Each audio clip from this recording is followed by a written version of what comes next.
ANMR ನ್ಯೂಸ್ಗೆ ಸ್ವಾಗತ. ಮಾಜಿ ಗೃಹ ಸಚಿವರ ಹುಟ್ಟುಹಬ್ಬದ ಪ್ರಯುಕ್ತ ಬೃಹತ್ ರಕ್ತದಾನ ಶಿಬಿರ. ಮಾಜಿ ಗೃಹ ಸಚಿವರಾದ ಚಿಂತಾಮಣಿಯ ಎ. ಚೌಡರೆಡ್ಡಿಯವರ 88ನೇ ಹುಟ್ಟುಹಬ್ಬದ ಪ್ರಯುಕ್ತ ಅಖಿಲ ಭಾರತ ಮಟ್ಟದಲ್ಲಿ ದಾಖಲೆ ಸೃಷ್ಟಿಸಲಿರುವ ಬೃಹತ್ ರಕ್ತದಾನ ಶಿಬಿರವನ್ನು ಚಿಂತಾಮಣಿ ನಗರದ ಕಿಶೋರ ವಿದ್ಯಾಭವನ ಆವರಣದಲ್ಲಿ ಶುಕ್ರವಾರವಾದ ಇಂದು ಏರ್ಪಡಿಸಲಾಗಿತ್ತು. 30 ವರ್ಷಗಳಿಗೂ ಹೆಚ್ಚು ಕಾಲ ಸಕ್ರಿಯ ರಾಜಕಾರಣದಲ್ಲಿ ತೊಡಗಿ ಜನಸೇವೆ ಮತ್ತು ಅಭಿವೃದ್ಧಿ ಕಾರ್ಯಗಳ ರೂವಾರಿಯಾಗಿರುವ ಮಾಜಿ ಗೃಹ ಸಚಿವ ಎ. ಚೌಡರೆಡ್ಡಿಗೆ 88 ವರ್ಷಗಳನ್ನು ಪೂರೈಸಿರುವ ಹಿನ್ನೆಲೆಯಲ್ಲಿ ಅವರ ಒಡನಾಡಿಗಳು, ಹಿತೈಷಿಗಳು ಹಾಗೂ ಅವರ ಬೆಂಬಲಿಗರು ಬೃಹತ್ ರಕ್ತದಾನ ಶಿಬಿರವನ್ನು ಆಯೋಜನೆ ಮತ್ತು ಗಿನ್ನಿಸ್ ಬುಕ್ ರೆಕಾರ್ಡ್ಸ್ನಲ್ಲಿ ಚಿಂತಾಮಣಿ ಹೆಸರನ್ನು ಚಿರಸ್ಥಾಯಿಯಾಗಿಸಲು ಈ ಬೃಹತ್ ರಕ್ತದಾನ ಶಿಬಿರವನ್ನು ಹಮ್ಮಿಕೊಂಡಿರುವುದು ವಿಶೇಷ. ಚೌಡರೆಡ್ಡಿಯವರ ಹಿರಿಯ ಪುತ್ರ ಡಾಕ್ಟರ್ ಎಂ.ಸಿ. ಬಾಲಾಜಿ, ಜಿಲ್ಲಾಧಿಕಾರಿ ಹಾಗೂ ರೆಡ್ ಕ್ರಾಸ್ ಸಂಸ್ಥೆ ಅಧ್ಯಕ್ಷ ಪಿ. ರವೀಂದ್ರ, ಜಿಲ್ಲಾ ರಕ್ಷಣಾಧಿಕಾರಿ ಎಸ್.ಪಿ. ಕುಶಲ್ ಚೋಕ್ಸಿ ಮತ್ತು ಚೌಡರೆಡ್ಡಿಯವರ ಪುತ್ರರಾದ ಡಾಕ್ಟರ್ ಎಂ.ಸಿ. ಬಾಲಾಜಿ ಮತ್ತಿತರ ಗಣ್ಯರು ರಕ್ತದಾನ ಶಿಬಿರದ ಕಾರ್ಯಕ್ರಮಕ್ಕೆ ಇಂದು ಬೆಳಗ್ಗೆ ಚಾಲನೆ ನೀಡಿದರು.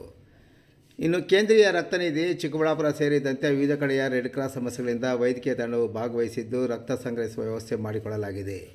ರಕ್ತದಾನ ಮಾಡುವ ಎಲ್ಲರಿಗೂ ರೆಡ್ ಕ್ರಾಸ್ ಸಂಸ್ಥೆಯಿಂದ ಹಾಗೂ ಟ್ರಸ್ಟ್ ವತಿಯಿಂದ ಪ್ರಶಂಸನಾ ಪತ್ರ ಹಾಗೂ ಪಾರಿತೋಷಿಕವನ್ನು ನೀಡಿ ಗೌರವಿಸಲಾಯಿತು.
ಮುಂದುವರೆದ ಭಾಗವಾಗಿ ಶ್ರೀಯುತ ಡಾಕ್ಟರ್ ಎಂ.ಸಿ. ಸುಧಾಕರ್ ಸಾಹೇಬರು, ಉನ್ನತ ಶಿಕ್ಷಣ ಸಚಿವರು ಹಾಗೂ ಅವರ ಸಹೋದರರಾಗಿರ್ತಕ್ಕಂಥ ಶ್ರೀಯುತ ಬಾಲಾಜಿಯವರು, ಇವರೆಲ್ಲರುಗಳ ಒಂದು ನೇತೃತ್ವದಲ್ಲಿ ಈ ದಿನ ಚಿಂತಾಮಣಿ ನಗರದಲ್ಲಿ ರಕ್ತದಾನ ಶಿಬಿರವನ್ನು ಇವತ್ತು ಹಮ್ಮಿಕೊಳ್ಳಲಾಗಿದೆ. ಚಿಕ್ಕಬಳ್ಳಾಪುರದಲ್ಲಿ ಕನ್ನಡ ರಾಜ್ಯೋತ್ಸವ ದಿನದಂದು ಏನು ಕಾರ್ಯಕ್ರಮ ನಡೆಯಿತು, ಆ ದಿನ ನಮ್ಮ ಜಿಲ್ಲಾ ಏನು ರಕ್ತದಾನವನ್ನು ಮಾಡ್ತಕ್ಕಂತಹ ಒಂದು ನಮ್ಮ ಸಂಸ್ಥೆ ಇದೆ, ಆ ಸಂಸ್ಥೆಯ ಅಧ್ಯಕ್ಷರಾಗಿ, ಗೌರವಾಧ್ಯಕ್ಷರಾಗಿ ಮತ್ತು ಅಲ್ಲಿರ್ತಕ್ಕಂಥ ಎಲ್ಲ ಪದಾಧಿಕಾರಿಗಳು ಕೂಡ ಮಾನ್ಯ ಸಚಿವರನ್ನು ನಾವು ಕೇಳಿಕೊಂಡಾಗ, ಸರ್ ನನಗೆ ಒಂದು ತಿಂಗಳಿಗೆ ಸುಮಾರು 700 ರಕ್ತ ಮಾದರಿ ನನಗೆ ಬೇಕಾಗುತ್ತೆ, ಸೊ ಹಾಗಾಗಿ ಅದರ ಒಂದು ನನಗೆ ಪ್ರತಿ ತಿಂಗಳು ಬೇಕು, ಆದರೆ ನನಗೆ ಕಲೆಕ್ಟ್ ಆಗ್ತಾ ಇರ್ತಕ್ಕಂಥದ್ದು ಕೇವಲ 700 ಮಾತ್ರ ಆಗ್ತಾ ಇದೆ, ಇನ್ನು ಶಾರ್ಟೇಜ್ ಆಗ್ತಾ ಇದೆ. ಹಾಗಾಗಿ ರಕ್ತದಾನ ಮಹಾದಾನ ಅದನ್ನ ಒಂದು ಮಾಡಿಕೊಟ್ರೆ ನನಗೆ ತುಂಬಾ ಅನುಕೂಲ ಆಗುತ್ತೆ ಅಂತ ಹೇಳ್ಬಿಟ್ಟು ಅದನ್ನ ಪ್ರಸ್ತಾಪವನ್ನು ಮಾಡಿದ ಕೂಡಲೇ ನಮ್ಮ ಸಚಿವರು, ನಿಮಗೆ ಆ ಥರ ಕೊರತೆ ಬೇಡ ಹಾಗೆ ನಾವು ಮಾಡ್ತೀವಿ, ನಮಗೆ ಒಂದು 2 ತಿಂಗಳ ಕಾಲಾವಕಾಶ ಕೊಡ್ರಿ, ಅದೆಲ್ಲದನ್ನು ಕೂಡ ಒಂದು ಸಮರ್ಪಕವಾದ ರೀತಿಯಲ್ಲಿ ಯೋಜನೆಯನ್ನ ಕೈಗೊಂಡು ನಾವು ಮಾಡ್ತೀವಿ ಒಂದು ಮಾತನ್ನು ನಾವು ಕೊಡ್ತೀವಿ.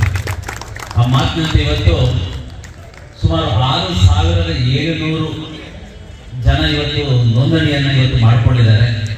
ಈ ಒಂದು ಏನು ರಕ್ತದಾನ ಶಿಬಿರ ಇದೆ, ಇಂಥ ಒಂದು ಕಾರ್ಯಕ್ರಮವನ್ನು ಆಯೋಜನೆ ಮಾಡಲಿಕ್ಕೆ ಸಂಪೂರ್ಣವಾಗಿರ್ತಕ್ಕಂಥ ಒಂದು ಜವಾಬ್ದಾರಿಯನ್ನ ಹೊತ್ಕೊಂಡು ಕರೆಕ್ಷನ್ ಮಾಡ್ಕೊಳ್ತಾ ಇದ್ದೀವಿ. 7,600 ರಿಜಿಸ್ಟ್ರೇಷನ್ ಇವತ್ತು ಆಗಿದೆ. ಅಂದ್ರೆ ಇವತ್ತು ಇಂಡಿಯಾದಲ್ಲೇ ನಮ್ಮ ಇಡೀ ಇಂಡಿಯಾ ದೇಶದಲ್ಲೇ ಒಂದು ಪ್ರಥಮ ಕಾರ್ಯಕ್ರಮ ಅಂತ ಹೇಳಿಕ್ಕೆ ನಾನು ಇದನ್ನ ಬಯಸ್ತಾ ಇದ್ದೇನೆ. ಇವತ್ತು ಇಂಡಿಯಾ ಬುಕ್ ರೆಕಾರ್ಡ್ ಆಗ್ತಕ್ಕಂಥ ನಿಟ್ಟಿನಲ್ಲಿಯೂ ಕೂಡ ಇವತ್ತು ಈ ಒಂದು ಆಯೋಜನೆ ಇವತ್ತು ಆಗ್ತಾ ಇರ್ತಕ್ಕಂಥದ್ದು. ಹಾಗಾಗಿ ಈ ಕಾರ್ಯಕ್ರಮಕ್ಕೆ ಇವತ್ತು ಮಾನ್ಯ ಜಿಲ್ಲಾ ಉಸ್ತುವಾರಿ ಸಚಿವರು ಶ್ರೀಯುತ ಬಾಲಾಜಿಯವರು ಹಾಗೂ ವೇದಿಕೆ ಮೇಲೆ SP ಅವರು, ಅಡಿಷನಲ್ SP ಅವರು, ಕೋಡಿರಂಗಪ್ಪನವರು, ಅಡಿಷನಲ್ DC ಅವರು, AC ಅವರು, ನಮ್ಮ ಈ ಕಾರ್ಯಕ್ರಮಕ್ಕೆ ವೇದಿಕೆಗೆ ಆಸಕ್ತರಾಗಿರ್ತಕ್ಕಂಥ ಎಲ್ಲರ ಒಂದು ಸಮಕ್ಷಮದಲ್ಲಿ ಈ ದಿನ ನಾನು ವಿದ್ಯುಕ್ತವಾಗಿ ಮಾಡ್ತಾ ಇದ್ದೀನಿ, ವಿದ್ಯುಕ್ತವಾಗಿ ಚಾಲನೆಯನ್ನ ಈ ಮೂಲಕ ನೀಡ್ತಾ ಇದ್ದೀವಿ. ಈ ಒಂದು ಸಂದರ್ಭದಲ್ಲಿ ಈ ರಕ್ತದಾನ ಶಿಬಿರ ಈಗ ಪ್ರಾರಂಭವಾಗಿ 7,600 ಜನ ಏನು ನೋಂದಣಿಯನ್ನು ಮಾಡಿಕೊಂಡಿದ್ದಾರೆ ಅವರೆಲ್ಲರೂ ಕೂಡ ಇವತ್ತು ಬಂದು ರಕ್ತದಾನವನ್ನು ಮಾಡಬೇಕು, ಜೀವದಾನಕ್ಕೆ ಸಹಕಾರಿಯಾಗಬೇಕು. ಹಾಗಾಗಿ ಇದು ಯಶಸ್ವಿಯಾಗಲಿ ಹಾಗೂ ಇದು ರೆಕಾರ್ಡ್ ಆಗಬೇಕು, ಇಂಡಿಯಾ ಬುಕ್ ಆಫ್ ರೆಕಾರ್ಡ್ ನಲ್ಲಿ ಇವತ್ತು ದಾಖಲಾಗ್ತಕ್ಕಂಥ ಒಂದು ಶುಭ ದಿನ ಆಗಲಿ ಅಂತ ಹೇಳ್ಬಿಟ್ಟು ಎಲ್ಲರ ಪರವಾಗಿ ನಾನು ವೇದಿಕೆ ಮೇಲೆ ಈ ಒಂದು ಸಮಾರಂಭದ ಉದ್ಘಾಟನೆಗೆ ಆಗಮಿಸಿರುವಂಥ ಚಿಕ್ಕಬಳ್ಳಾಪುರ ಜಿಲ್ಲೆ ಉನ್ನತ ಶಿಕ್ಷಣ ಸಚಿವರು ಡಾಕ್ಟರ್ ಸುಧಾಕರ್ ಮತ್ತು ಜಿಲ್ಲಾಧಿಕಾರಿಗಳಾದ ಮಿಸ್ಟರ್ P. ರವೀಂದ್ರ ಅವರೇ ಮತ್ತು superintendent of police mister Choksi ಅವರೇ, ಇವತ್ತು ಈ ಒಂದು ಸಮಾರಂಭಕ್ಕೆ ನೀವು ಆಗಮಿಸಲಿಕ್ಕೆ ನಮಗೆಲ್ಲ ಚೌಡರೆಡ್ಡಿ ಅಭಿಮಾನಿಗಳ ಬಲದಿಂದ ಸ್ವಾಗತವನ್ನು ಬಯಸುತ್ತೇವೆ.